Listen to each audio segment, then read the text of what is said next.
एक समय के बात है दीदी, यही सावन के महीना एगो दुखिया बहिन रहे, दुखियारी। जब पुनिया के दिन आवे दीदी, नहरा में माए बाप ओकरा न रहे, टूअर टापर बेचारी रहे। आ गरीब के हाथ धरा देलक भाई कि कुछ है न हो तो तोरा का करबो, कौन महाराजा ही तोरा तिलक दे के शादी करबो।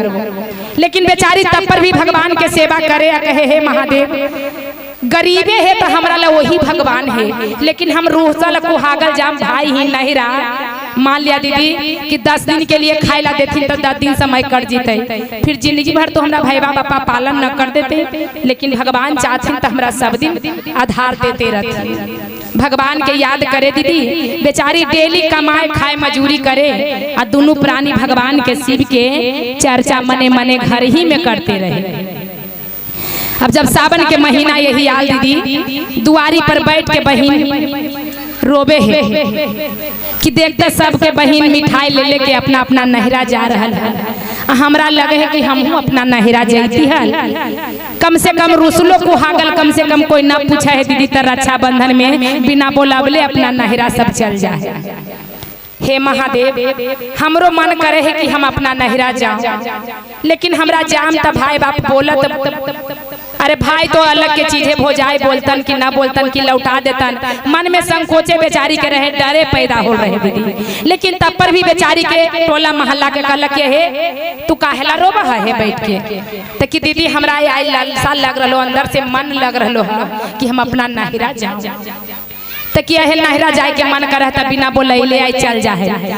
ऐसा तो ना हो तो कि तोरा भैया एक लोटा पानी न देथू, चला नहरा।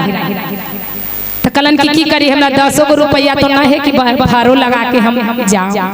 गोतनी नैनी अगल बगल वाला दीदी ओकरा 100 गो रुपया पैसा दे दलन कि ले जा, जहिया तोरा इच्छा तो जहिया दीहा, लेकिन आफरा ना तू आफरा हा, हम नहरा जाई तो हमरो करे जाए आफरा। बहिन तू अपना नहरा चल जा। की कैलन दीदी कि बेचारी ओरा से पैसा लेके चल गेलन, तो की कैलन दुकान में जाके अब 5 रुपया के मिश्री, 5 रुपया के मकुंदाना, आई कंगन बांधे वाला जे 5 रुपया ला धागा रहन जे ले लेलन, चंदन टीका लेके दीदी एगो झोला में धान के लावा भूंजले रहे बेचारी घर में, वो धान के लावा इतना ले लेलन कि एकरे से हम भैया के राखी बांधे में ही लावा नियर भैया हमारे फुलैते रहते। जब जाहे दीदी तो देखे कि भाई दूहरी पर बैठ के मुंह धो रहा। जब देखे कि बहिनिया हमारा आ रहा, तब बड़ा रजवा बहिनिया जी आल हल, जकरा लादम शरबत पानी घोर के कुर्सी लगा के रखले है।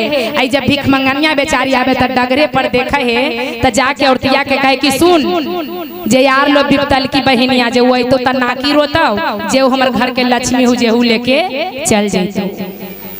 जे कहलन कि जे की करिए त कि आबो तो आवे दही, अरे सबके जैसे करे ही ओकरो एक लोटा पानी दे देमी, काहेला निराश होके लौटे में। भाईवा बेचारा के मन लगल दीदी कि एक लोटा पानियो कम से कम दे देमी, कुछ दे ही चाहे मत दे, आज के दिन निराश ना होना चाहिए बहिन के।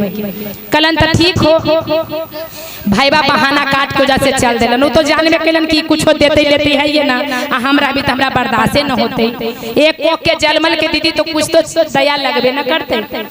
ये लड़की जे कहलन की भाईबा चल गलन कहीं डगर ऐसे घूमे दीदी, भौजैया कहलन की अइला है तो कि हाँ भौजी अइलियो, तब बैठा एक लोटा पानी हो को कलवा पर धइल गोरबा धोला, देबो न कहलन कि गोरबा धोलन दीदी। तो सब बहिनी नेहा उहा के भाईबा आल त राखी बांधे लगल, ई बेचारी धान के लावा मिश्री मकुंदाना छिपली में लेके बांधे गेल, त ऐसे करके भौजैया मारलक पलेटवा पर त सारा छितरा गेल कि तू लक्ष्मणा भी अइले हैं या लक्ष्मी फरही आथी से अइले हैं, भुंजा फुटहा से हमारे मर्दाना के राखी बांधे, तोरा बरहनिए मारबू न तो जेहे राहे अइले वही राहे से चल जो। अब भागल सब दिन, अब भागले रह गए, हमरो भागल बना दे।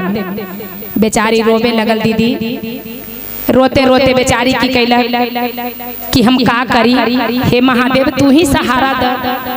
अखनियो रोते कंते जाम तर रास्तों में कोई मिलत त कहत कि भाईबा दुख देला, हम ऐसा करूं कि मेरे भाईबा की इज्जत भी बच जाए, हमरा भी नाम हो जाए। भौजी कम से कम एक दिन के लिए हमरा बिलमा लग कल हम सवेरे अपना घरे चल जाए। दीदी बहुत दुखद कहानी है दीदी, लेकिन दुनिया संसार जब बुझ जाए दुख के दीदी तो ये आदमी के अंदर से एहसास अबे न करी कि हमरा दुख की सुख की कैलन दीदी। रात भर रहलन बेचारी के वो खटिया दे देलन ओसारा में सुतेला। अजे राजवा बहिनिया रहे जे बहिनियों मुख से अपन बहिनी से न बोले कि रोबत हमरा भी कुछ मांगत। बेचारी की कैलक बहिन रोते कंते रात बितैलक। सुबह होल त जाए लगल दीदी त सारा धान के खखरी फटक के रखले रहे छत्ता पर, एक बोरिया बांध देलन कि लोग के देखे में लगे कि नंदी के भोजैया इतना दे दे। बेचारी के खखरी धान बांध देलक दीदी, तैयो बेचारी के दे देलन त खुशी से लेके बेचारी चल गई। एकदम मन में तकलीफ कुछ न रखलन, ओकरा लागल कि हमरा भोजैया कुछ हो एरा में बांध के देलन। यहाँ ना खोल के देखम, हम अपना ससुरा घर जान तब खोल के देखम। वहाँ जाए दीदी त खोल के देखे कि खखरी धान है। बेचारी तब पर भी कोई के ना कहला। अब पहले के तो युग में दीदी अंगना में कूर्दन बनैले रहे, उखरी देखलू ना माजी उखरी समाट, वही उखरी समाट अगना में उ रखले रहे। 2 अंजुरी धान ना के धान के कुटना चालू कैल आ वही खूब गावे गीत आ कूटे कि अजी शिव गुरुजी भौज मोरा दिहलाना खखरी धानावा कुटिए लेबे जी गुरुजी। आज शिव गुरुजी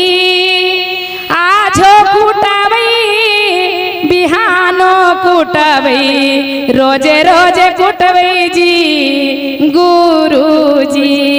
इतना ओकरा में चावल निकले दीदी की बेचारी के छल्ली पर छल्ली लगल जाए और खखरी में धान कमी न हो। जहाँ गुरु के दरबार में दया है दीदी तो दुनिया के कहे से दुख होते। एकदम छल्ली पर छल्ली धान लगल है। अब भैया बेचारा के लगे कि हमार बहनी रोते चल गेल है, भोजैया से चोरा के जाही रक्षा बंधन में बहन के कुछ दे दे, कमाले में इन्हीं से जाम दे दे।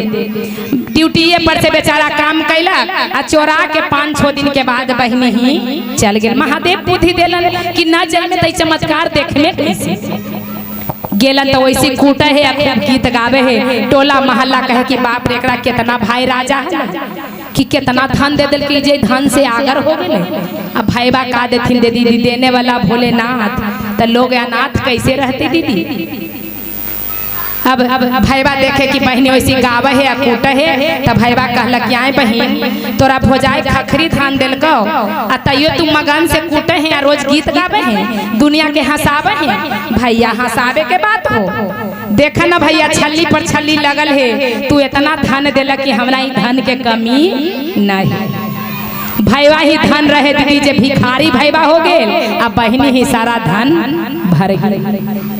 अब कहलन कि भैया हो तू ऐसी ना जाइहा, हम एक कमंडल तस्माई बनेबो ले ले जइहा भाभी के हमर खिला दीहा, वही हमरा इतना देलन है तो हमरा इतना धन हो गेल है। बना के देलन तब बहनी ले ले गेल भैया भोजैया के देलन तब भोजैया खैलन आ कहलन कि आई जी जे तोर बहनी के उतना धन कहाँ से हो गेलो, तो तू ही तो कि तो एक बोरा धान दे देली ओकरा कुटते कुटते ओरी अइबे न कर है, तो कहे कि हम देली खखरी ओकरा धन कहाँ से हो गेले। हमहू जाही जी हमहू विपतल ही, हमरो दुख हो गेल बड़ी धन के, हम अपन नैहरवा जाही हमहू भोजैया के ऐसी कह वैसी वही करे लगल भोजैया। वो अपना नहरा गेल तब भोजैया कहलक कि हे भाभी ओरा धनी मनी भोजैया रहे कि हे भाभी हमरा कुछो ना दिया, हमरा इतना खखरी धान दे दिया फटक के। भोजैया बरनी उठैला कहलकै तोरा मार बरनी के झाड़िए देबो, हमरा ई खखरी है भीख मंगाई जे तोरा खखरी देबो, जो जे रहे अइला वही रहे लौट के चल जो, यहाँ तोरा बास न हो। तो कहना है दीदी कि जैसे करनी तैसे भोग ही दाता, नरक में जाता तो क्यों पछताता। जब धन विनाश हो वही दीदी तो सच्चाई राह सूझा है, और जब धन आवे लगा है तब बुराई राह सूझाए कि कितना जल्दी धन विनाश हो जाए। बोलिए शंकर भगवान की जय, मैया पार्वती की जय। अगर चर्चा अच्छा लगे दीदी तो एक बार प्रेम से ताली लगाइए, बोलिए हर हर महादेव की जय। अच्छा लगा दीदी? इसीलिए दीदी सब चीज से डरी हो, लेकिन धी सवासिन से कभी न डरी हो, कभी न दीदी। कम से कम 5 गज बस्तर न जुटे दीदी तो 1 लोटा पानी प्रेम से देना ही चाहिए, जरूरी है। निराश होके दुआरी पर से जाने मत दीजिएगा दीदी। जो कलप के जाएगा ओकर जलमौती धरती न है दीदी माए बाप के, जहाँ धरतिया पर से कलप के जाएगा दीदी तो समझिए कि सारा धनु लेके चला जाएगा।